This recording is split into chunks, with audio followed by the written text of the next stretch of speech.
अस्सलाम वालेकुम। हमारे जिस्म का एक एक ऑर्गन इस महारत से खुदकार निज़ाम के तहत काम करता है कि हमारी अक्ल दंग रह जाती है।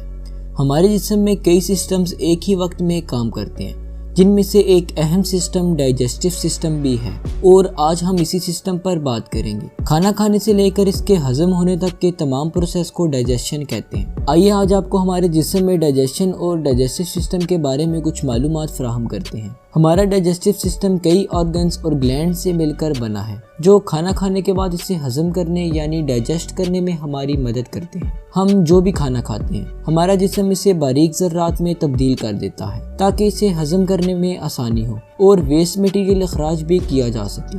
मुंह से लेकर अखराज तक हमारे डाइजेस्टिव सिस्टम के ज़्यादातर ऑर्गन्स एक ट्यूब की शक्ल में होते हैं, जिनमें खाना सफ़र करते हुए डाइजेशन के मुख्तलिफ अमल तय करता है। हमारे मुंह से लेकर अखराज तक एक लंबी बल खाती हुई ट्यूब हमारे खाने को मुख्तलिफ तरह के अमल से गुजारती है, जिसके दौरान हमारा खाना हजम हो जाता है और वेस्ट मटेरियल जिस्म से अलग हो जाता है। चंद और ऑर्गन्स भी हमारे डाइजेस्टिव सिस्टम का हिस्सा हैं, जो डाइजेशन के दौरान मुख्तलिफ तरह के केमिकल्स का अखराज करके डाइजेशन को पूरा करने में मदद देते हैं और इस अमल को मजीद आसान बना देते हैं। डाइजेशन का प्रोसेस मुंह से शुरू होता है। हम खाना खाते हुए इसे मुंह में चबा चबा कर छोटे टुकड़ों में तब्दील कर देते हैं। इस अमल में हमारे मुंह में पाए जाने वाले थूक के ग्लैंड्स हमारी मदद करते हैं।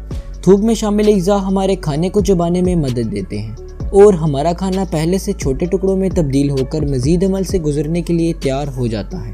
खाना मुंह में चबाए जाने के बाद जिस नाली में दाखिल होता है, इसे एसोफेगस कहते हैं।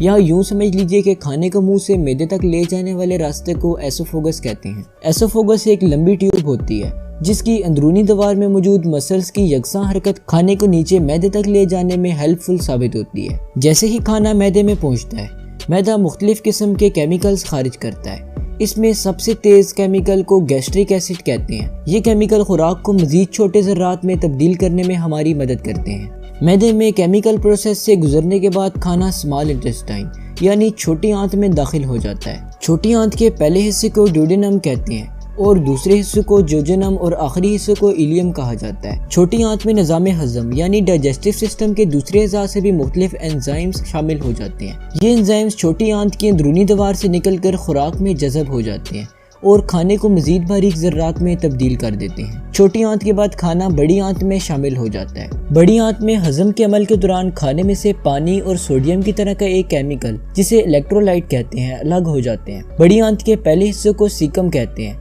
जो कि अपेंडिक्स से जुड़ा होता है। बड़ी आंत में मुख्तलिफ तरह के बैक्टीरिया खुराक को हजम करने में हमारी मदद देते हैं। इसके बाद खाना बड़ी आंत में से एक नाली में से जिगजैग तरीके से गुजरता हुआ नाली की आखिर तक पहुंच जाता है। अमल के आखिरी हिस्से में पूरे अमल के बाद बच जाने वाला वेस्ट मटेरियल रेक्टम नामी हिस्से में तब तक के लिए जमा हो जाता है जब तक इखराज के रास्ते, जिससे एनस कहा जाता है, उसके जरिए से जिस्म से बाहर न निकल जाए। तो ये था हमारा डाइजेस्टिव सिस्टम। कैसी लगी आपको ये वीडियो? नीचे कमेंट्स करके ज़रूर बताइए।